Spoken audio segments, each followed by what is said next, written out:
A nossa meditação hoje, irmãos, vai ser no livro de Abacuque. Abacuque, vamos ler do versículo 1 ao versículo 11. Abacuque, versículo 1 ao 11. Capítulo 1, do versículo 1 ao versículo 11. Amém? Diz assim a palavra de Deus.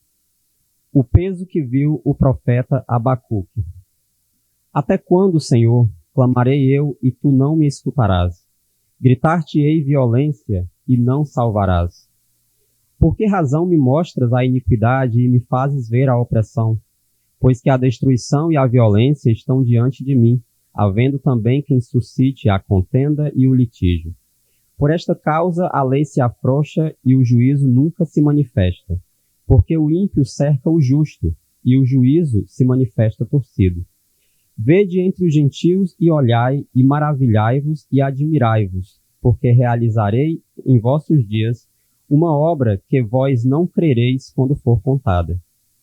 Porque eis que suscito os caldeus, nação amarga e impetuosa, que marcha sobre a largura da terra para apoderar-se de moradas que não são suas. Horrível e terrível é, dela mesma sairá o seu juízo e a sua dignidade. E os seus cavalos são mais ligeiros do que os leopardos, e mais espertos do que os lobos à tarde. Os seus cavaleiros espalham-se por toda parte. Os seus cavaleiros virão de longe, voarão como águias que se apressam a devorar. Eles todos virão para fazer violência. Os seus rostos buscarão o vento oriental e reunirão os cativos como areia. E escarnecerão dos reis e dos príncipes farão zombaria. Eles se rirão de todas as fortalezas, porque amontoarão terra e as tomarão. Então muda a sua mente e seguirá, e se fará culpado, atribuindo este seu poder ao seu Deus. Amém? Nós temos levado, irmãos, nossas orações diante de Deus semana após semana, às quintas-feiras, no nosso culto de oração, e também nas nossas orações diárias, né, nas nossas casas. Nós com Deus. E uma das coisas que nós temos apresentado diante de Deus toda semana, quando estamos reunidos, é a nossa nação, né? Nós oramos pela nossa cidade e também pelo Brasil como um todo. E uma das coisas que a gente mais pede a Deus é para Ele intervir na salvação da nossa nação, né? E também nas questões relacionadas à iniquidade, à corrupção, à maldade que tem se espalhado tanto no nosso país. E isso acaba trazendo tristeza ao nosso coração, vermos isso se repetindo dia após dia, né? A palavra de Deus, ela nos orienta como é que a gente deve proceder quando esse sentimento de tristeza, de desânimo, né, por vermos a maldade se alastrando a cada dia, como que a gente deve proceder?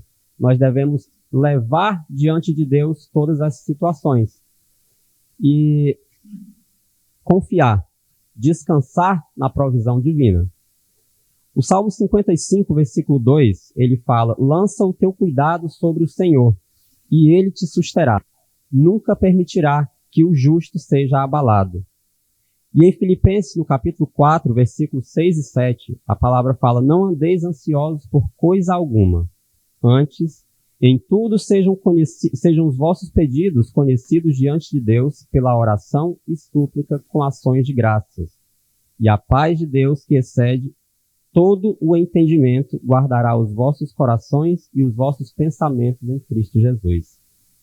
Estes são apenas dois de vários exemplos que nós temos na palavra de Deus de que nós devemos levar diante de Deus aquilo que nos aflige, aquilo que nos causa dor, aquilo que nos deixa inquietos por alguma coisa.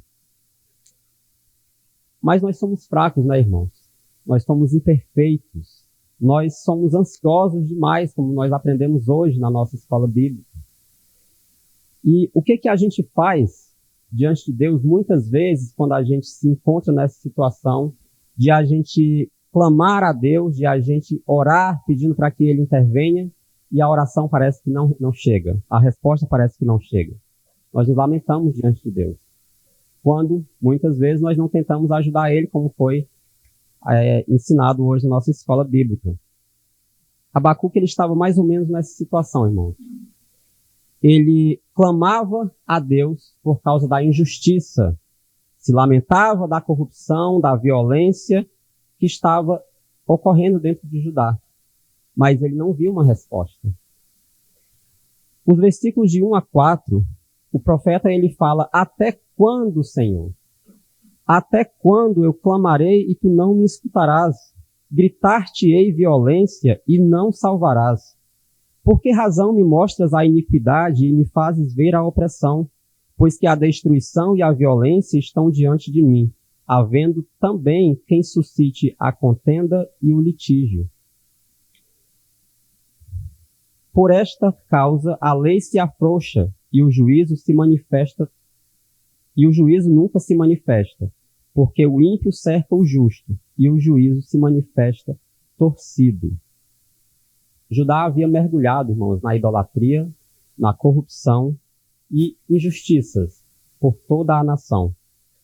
Após a morte do rei Josias, o que aconteceu em Judá foi um divisor de águas. O rei Josias ele vinha trazendo uma série de reformas na nação, em que ele vinha tirando os altares de deuses estranhos que tinham se espalhado por toda a Judá, restabelecendo o culto ao Senhor. E após a morte dele, isso abriu caminho para que reis fracos e corruptos levassem Judá à ruína.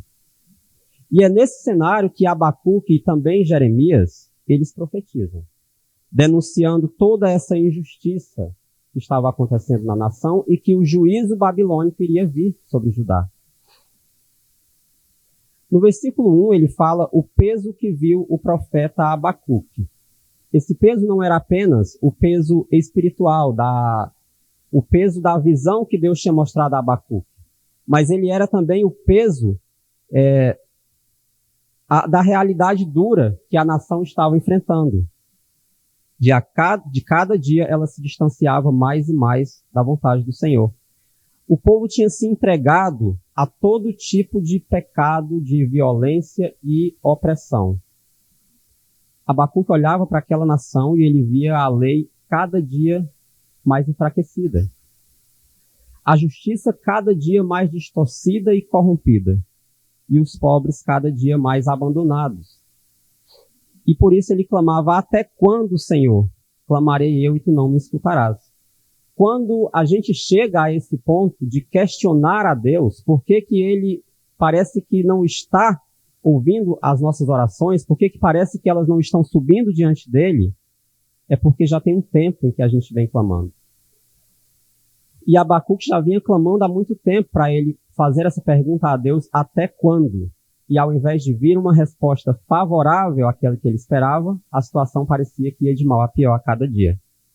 Então vem a resposta de Deus. A partir do versículo 5, a palavra de Deus fala, Deus respondendo: vede entre os gentios e olhai, e maravilhai-vos e admirai-vos, porque realizarei em vossos dias uma obra que vós não crereis quando for contada. Porque eis que suscito os caldeus, nação amarga e impetuosa, que marcha sobre a largura da terra para apoderar-se de moradas que não são suas. Horrível e terrível é, dela mesma sairá o seu juízo e a sua dignidade. A resposta de Deus, ela surpreende, irmãos, porque ela não vem exatamente da forma como o profeta espera. A resposta que Deus nos dá às nossas orações, muitas vezes, não é da forma que nós queremos, que nós esperamos que Ele responda. E Deus revela a Abacuque que Ele levantaria os caldeus, um povo extremamente cruel, irmão, para executar juízo sobre Judá. E isso gera uma perplexidade no profeta, porque isso também geraria em nós. Espera aí, Senhor, eu estou pedindo para que o Senhor intervenha em uma situação que já está ruim. Eu estou pedindo para o Senhor acabar com esse mal que está aqui na nação, para que o povo se volte para Ti. E o Senhor diz que vai trazer um povo ainda mais ímpio para castigar o Teu povo, para corrigir o Teu povo. Foi uma resposta difícil, irmãos. Aquela visão que Deus deu para Abacuque, ele não deveria guardar apenas para ele. O Senhor vai falar que ele deveria tornar aquela visão conhecida de todo mundo. No capítulo 2, versículo 2, o Senhor fala a Abacuque: escreve a visão e torna-a bem legível sobre tábuas, para que a possa ler quem passa correndo. Essa resposta não era a que ele esperava receber. Mas ao invés de ele guardar aquilo só para ele, Deus fala: você tem que anunciar isso para toda a nação. Até aquelas pessoas que passam apressadas, resolvendo os problemas da sua vida, resolvendo os seus negócios, elas têm que saber, elas têm que olhar aquilo que você vai anunciar e elas não podem, para elas não terem desculpa depois para dizerem que eu não sabia. Até aqueles que passam correndo têm que conseguir ler. E todos os da nação saberão que vão os aguardar se eles continuarem nesse mesmo caminho. Mas não é para agora. Não era uma visão para algo que ia acontecer de forma imediata. Então o profeta ele já estava sofrendo porque ele vinha orando para que aquilo se resolvesse e aquilo parecia que não se resolvia. E depois Deus diz que vai fazer uma coisa, mas também não é para agora. Você tem que esperar ainda mais um pouco. O tempo certo, irmão, das coisas acontecerem, das respostas virem, de vir o juízo, é Deus quem determina. Cabe a nós crer, confiar no Senhor, confiar que Ele está no controle de todas as situações, que por mais que elas pareçam terríveis, que elas pareçam que estão demorando demais, Ele está no controle. No versículo 4 do capítulo 2, Deus fala: eis que a sua alma está orgulhosa, não é reta nele, mas o justo viverá pela fé. Aqueles que ditam as regras neste mundo, aqueles que têm algum tipo de poder sobre os outros, né, sobre a nação, muitas vezes essas pessoas se acham poderosas demais, acima da lei, acima de Deus, acima de tudo. Mas esse orgulho, irmãos, desagrada a Deus. Essas pessoas acham que não, eu estou passando desapercebido, eu estou me dando bem, mas Deus está vendo aquilo. E esses homens, irmãos, eles são nada mais do que simples instrumentos na mão de Deus. Deus usou homens ímpios, em que ele, na palavra de Deus, na sua palavra, ele chama de meus servos, para executar juízo sobre a nação. Mesmo esses homens que acham que estão acima de todo o poder, eles são só pequenos instrumentos na mão de Deus. Quando Deus quer tirá-los daquela função em que eles estavam, é muito simples. Mais simples do que botar. Mas Deus fala para o profeta: mas o justo viverá pela fé. 2 Pedro 2,9, a palavra de Deus fala: o Senhor não retarda a sua promessa. Aqui Pedro estava falando da promessa da vinda do Senhor. Ainda que alguns a tenham por tardia, mas é longânimo para conosco, não querendo que alguns se percam, senão que todos venham a arrepender-se. Em Romanos 1,17, Paulo, apresentando o Evangelho como uma revelação da justiça de Deus, ele afirma que, porque nele se descobre a justiça de Deus de fé em fé, como está escrito, o justo viverá pela fé. Repetindo aqui, mais uma vez, aquilo que já tinha sido dito ao profeta Abacuque: o justo viverá pela fé. Ninguém é justo por obras da lei, mas pela fé em Cristo. Paulo mostra que a salvação é pela fé do início ao fim. Não tem essa de eu começar pela fé e depois eu seguir do meu jeito. E nem eu começar do meu jeito e só depois eu vou continuar pela fé. Do início, a salvação, ela é pela fé desde o início, irmãos. Sempre foi essa a forma de viver diante de Deus. E ainda em Gálatas 3,11, Paulo, ele combatendo de novo essa ideia de que alguém poderia se justificar pelas obras da lei, ele escreve: e é evidente que pela lei ninguém será justificado diante de Deus, porque o justo viverá pela fé. A lei, ela só revela o pecado, ela não vai salvar. O único caminho para a vida eterna é através da fé. Ainda em Hebreus, capítulo 10, versículo 38, citando mais um exemplo, aqui o autor aos Hebreus ele está encorajando os cristãos a perseverarem diante das perseguições que eles vinham sofrendo. E ele fala, mas o justo viverá da fé. E se ele recuar, a minha alma não tem prazer nele. O justo ele não apenas começa na fé, ele continua na fé. Em meio à perseguição, ao sofrimento, à dor, à doença, em meio à falta de respostas, ele deve permanecer. Esse capítulo de Hebreus, esse versículo de Hebreus é o final do capítulo 10, em que ele vai preparar-nos para o capítulo 11, que vai trazer os heróis da fé. Homens e mulheres de Deus, irmãos, que eram conhecidos como heróis da fé, não porque eles fossem perfeitos, não porque eles fossem super-homens ou super-mulheres de Deus. Nesse capítulo está citado também Abraão e Sara, que nós vimos na escola bíblica, que eles também falharam, eles também se precipitaram, também foram ansiosos. Mas se tornaram testemunhos vivos da confiança em Deus, mostrando que a fé ela não pode ser apenas um ponto de partida. Ela vai ser um caminho que nós precisamos trilhar até o fim. É de fé em fé. Então, depois de ouvir a resposta de Deus, Abacuque, ele não encerra a sua profecia com desespero, ou com dúvida, ou com agonia, como ele estava no início do livro. Ele se volta para a oração.